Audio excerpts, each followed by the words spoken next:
Yo, bro. Yo, quick question though. Quick question. Do you really want to sacrifice your life for a poker chip? You know, one of those chips could be like $10,000. You want to sacrifice your life for a freaking poker chip? You think that's what your life is worth? A poker chip? So why are you doing it? You could take that question different ways. So why are you doing it? Why are you sacrificing your life for a poker chip? And then so why are you doing it? Why are you I don't want to say working because I do believe you are supposed to work, but I think it depends the type of work you do. Um and then it also depends to what ends are you working for? Like are you working just I'm gonna stack this real quick and I have this idea and I'm gonna fund this idea, or are you just like mindlessly slaving away for a poker chip? And you might not even get the 10K poker chip. So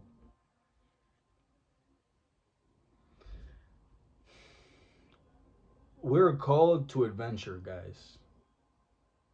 Life is a call to adventure. Life isn't a call to live a life where you know everything, where you know what you're going to do next, you know your next step. Okay, I'm just going to wake up this time, go to work, and do the same thing over and over again. Eat the cheeseburger at lunch that I always love to eat, and I'm going to go home and I'm going to watch Netflix again. That's not the call to life. That's your life is supposed to be exciting. But that doesn't mean you chase excitement. That doesn't mean you chase highs.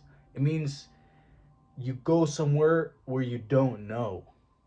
That's not supposed to be scary. It's actually it is, but it's not supposed to scare you. You're not supposed to be filled with fear. It's supposed to be scary and exciting, like a roller coaster.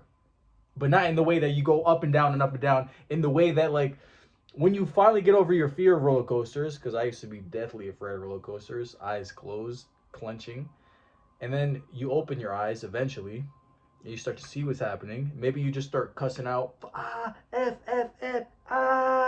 then eventually you start to enjoy the roller coasters. But there's still this element of fear, kind of, but it gets overwhelmed by excitement. The excitement of the ride. You ever been to Six Flags and went on the Bizarro Superman and been excited? That's what life is supposed to be. You're not supposed to know. Maybe not the best example because you know what's gonna happen. You've seen the ride. You've seen it from the other side of the freaking park. It's the tallest ride in the park. But anyway, you guys, hopefully, you guys see the message. You're not called to live a comfortable, I know what I'm gonna do next life. You're supposed to live an adventure. And in an adventure, you have a destination. And how you're gonna get there, you might have it mapped out a little bit, or maybe you mapped it out all the way. But in an adventure, it doesn't go the way that you plan. You might not even end up at the destination that you originally said that you were gonna set out for. And that's okay. Because at least you're not on the couch watching Netflix. I mean, if you want to live that life, you can. If you want to live life flat. Later, Hosen. If you want to live that life, bro, go ahead. But if you were to ask yourself, if you could like zoom in or like a portal open to you on the deathbed, what do you think the person dying on that bed, you would say to you right now? Do you think it would be something along the lines of, "Oh, keep persisting on watching Netflix because, actually I enjoyed that. I enjoyed looking back on my memories of other people's adventures, not my own. I was content with watching other people adventure." That's what TV shows are, for the most part, the exciting ones. You're watching other people's adventures. You're watching them struggle. You're watching them have an original point and then move towards that point. That's what you're watching. That's why it's so exciting, because it's it's fanning the ember of adventure, the call to adventure that you have within you. It's fanning it, but it's fanning it just enough so you're content with that. Almost like the same way, kind of this. Okay, I'm just gonna get into it. There was a video that said the best way to kill your dreams is to tell people about it, because when you have everything planned out and you tell somebody the whole plan, it gives you a dopamine hit, right? And in some cases, you could be content with that hit. Like, you put your foot off the gas because you got the hit already. You got the hit that you were supposed to get when you're actually taking steps on the path. And then your mind associates the hits with the steps. But in this case, your mind associates the hits with BS, with just telling somebody about it, with just watching a Netflix show. You get the hits for adventure by just watching a Netflix show. And that's where PORN is bad. You get the hits you were supposed to get actually pursuing and actually engaging in the act. You get it by just watching something. You are a watcher. But okay, fundamentally, you're a witness to life, right? But not in this superficial, surface level sense. I'm not even going to unpack you being a witness to life, how thoughts are objects of your perception to the apparent subject, apparent because we don't really know. I'm not going to unpack that. I threw something out there, so if it kind of hits, it hits. But that's not the point of this video. Why are you sacrificing your life for a poker chip? Why are you sacrificing your life to the beast? Bro, you cannot serve two masters at once. You know, in the Bible, it doesn't say, it says you can't serve two masters, but it doesn't say God or the devil. It says God or money. This is paraphrasing, but money is used. Are you serving God or are you serving money? Do you put your faith in money or do you put your faith in God? What's the best way to to bundle this and present this together? You are not grateful because you don't have money. That means you serve money. That means you put all of your trust in money. Because God says to be grateful and have thanksgiving in all that you do. These are the words of God. These are not of my own. And you're already blessed abundantly. You have breath, you have sight, you have hearing, you have feeling, and you woke up this morning. All of these things you wouldn't even trade for $1 billion. Somebody said $1 billion, but you can't wake up tomorrow. No, thank you. Someone said $1 billion, but you can't see anymore. No, thank you. Someone said $1 billion, but you can't hear, you can't smell, you can't taste, you can't feel anymore. No, thank you. But if someone were to give you $1 billion right now, you'd be through the roof and nobody could bring you down. You'd be on a gratitude high that nobody could ever bring you down from. Because you serve money. God blesses you abundantly and you put your mind on how these blessings are priceless. As I just put your mind on that, and you're still not grateful. Not even a hit. If this is the case, then you 100%, without a shadow of a doubt, you serve money. Acknowledgement is the first step in transformation. Awareness is 90% of transformation, in fact. Once you're aware of something, then the light is on it. It's no longer hiding in the dark, controlling you from the background of your psyche. There's a light on it. Even if it still kind of controls your actions, it doesn't do so in the manner that it did before. This is why you have to confront the monsters that lurk in your shadows, or else they're going to control you from the back of your mind. They're going to hit you from the back. All diddy. But you're allowing that to happen by not putting your attention on the monsters that lurk in your shadows. And they are monsters. They are unclean spirits. You're being ran by unclean spirits. You're being violated by spirits, quite literally. That's their goal. That's the goal of the devil. It's chaos. And these unclean spirits, these principalities, is to control and to inflict more chaos, inflict harm on you. That's why you do harmful things to yourself. You don't do things that you actually want to do because you're not the one in control. You're not running the show. You're not the pilot. Even on a superficial level, really, at the end of the day, God is the one who runs it all. God is the main character. Jesus is the main character. But here in this flesh vessel, you're being ran by unclean spirits. You want to go work out? You don't. You eat cake. Anyway, I forgot how I deviated to this point. But don't sacrifice your life for a poker chip. That's not to say condemn money. Don't do anything with money. Don't ever work.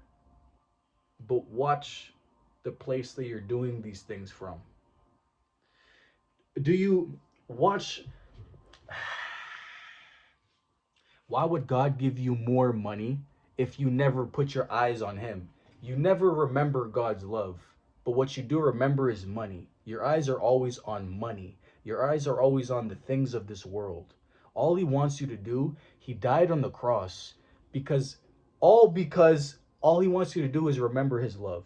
Well, in the sins of the world. And then aside from that, He wants you to remember His love and have faith in Him. That's all He asks. And you're unfaithful and you're ungrateful because your eyes are always on money. You're serving money. Your master is putting you in a state of discontentment and ungratefulness. Wrong master. Remember His love. You're worthy of love even when you don't have money, even when you're broke financially. You're rich spiritually. Don't be broke money and broke spirit. Don't be poor spiritually. Look towards His love. You are loved. He wants your burdens. Give it to somebody who can actually handle them. You can't handle them in your own hands. You're going to fumble and make a mess of things and get depressed. Give them to Him. Surrender your life to Him. Say to yourself in your heart softly, God, lead the way. Lead on, good shepherd, lead on. I'm a servant. Master, please show me the way. Please lead the way for your servant. Your child cries out for help, Father. Please listen. But you're also supposed to be grateful because you have breath. You woke up, you were on God's wake-up list, bro. That's worth $1 billion, $100 billion. If someone said, I'll give you $1 trillion, but you die right now, I take your breath away, you wouldn't take it. Your breath is priceless. But we'll put a number on it for the human mind. Your breath is worth $1 trillion. You have a $1 trillion blessing every waking moment of your life. Even your ability to think. A lot of people want to say, I don't want to think at all. But there's a lot of people who wouldn't trade that for anything. So you have another one. You can put another $1 billion blessing in there. Put another $1 billion blessing in the bowl of the already existing $1 billion, $1 trillion blessings you have. You are blessed abundantly. Stop reaching. Stop reaching for things out here. Stop looking in other people's cookie jars. Stop comparing yourself to other people. You are blessed. You have gifts. Look within. He who looks outward dreams. He who looks within awakens. Awaken your latent potential. Your potential is in your shadow. Your shadow holds all of your power. But it's been hijacked because you don't want to look at the things that wounded you. You don't want to look at your brokenness. You don't want to look at your brokenness, your weakness, your insecurity, your helplessness. You can't do anything without God. God gave you breath. Without breath, there's no life. So anything after that, you cannot do. You can't even walk to the bathroom without God. You can't even drive to work without His protection of like something, not just like a drunk driver just hitting you. You can't do anything without God. You're helpless and you're hopeless and you're weak and you're a sinner and you're wicked and you're sick and you're broken. But you don't even want to look at these things. So you're going to continue to be controlled by them. You're going to continue to be controlled by trauma. And you're going to mold your life around your insecurities so that your friends don't touch them. So that nothing gets poked. You're going to mold your life around your weaknesses. So you can stay in this bubble of security and comfort and what's known and certainty. Adventure is uncertain. You're supposed to live in uncertainty. You're not supposed to know your next move without a shadow of a doubt. You're supposed to trust. You're supposed to have faith. That's what faith doesn't come from. If you know everything, what good does faith do you? If you're supposed to live in a known certain reality, Why is faith such an extremely integral part of the Bible? The blueprint of life says to have faith. If you were meant to live a life known on the couch watching Netflix, faith would not be necessary. Trust would not be necessary. But it is necessary because you're supposed to live an adventure. You're supposed to bear your cross and not know what's going to happen and be excited about that. You don't know what's going to happen next. It's a roller coaster. It's freaking, yeah, you're living the show that you want to watch. The show that you love watching, you're living it right now. Live in a way that someone would love to watch this. Do things that people do things. Adventure, bro. Don't you want to have stories when you have kids? Don't you want to tell them, oh, I went to Hawaii. I lived there for a year and I learned how to farm. I did all these things. And then I went to Italy. And then I went to that's not just a dream. Live it. Live it. Go work, get some money, get all that you need, book the plane ticket and get the heck out of here. And then do it all over again. You don't need to have $1 billion to go travel. Get enough for the plane ticket, get a little bit more, and then go over there and start working over there. Everything about adventure is uncertain. Stop trying to dot the T's. Stop trying to schematics and overanalyze everything. Stop having analysis paralysis and dive in the freaking water. It's going to be cold. It's going to be dark at times. But that's why trust and faith is necessary. You're not on your own, bro. That's why life as an atheist, I don't know how people do it. That's tough. That's depressing. That's anxious. That's fearful. You mean to tell me you don't have God? That's tough. Everybody has God, though. But you don't remember his love. You don't constantly bring your attention and fix your eyes on the cross and his love. You don't understand that there's somebody here who's all-knowing, all-powerful, here at all times, so ever present, and they want your burdens. They want your brokenness. They want your weakness, your insecurity. He wants to take it from you, but you have to give it. He's not going to take it from you. You have to give it to him. You have to surrender. You have to allow yourself to be purified.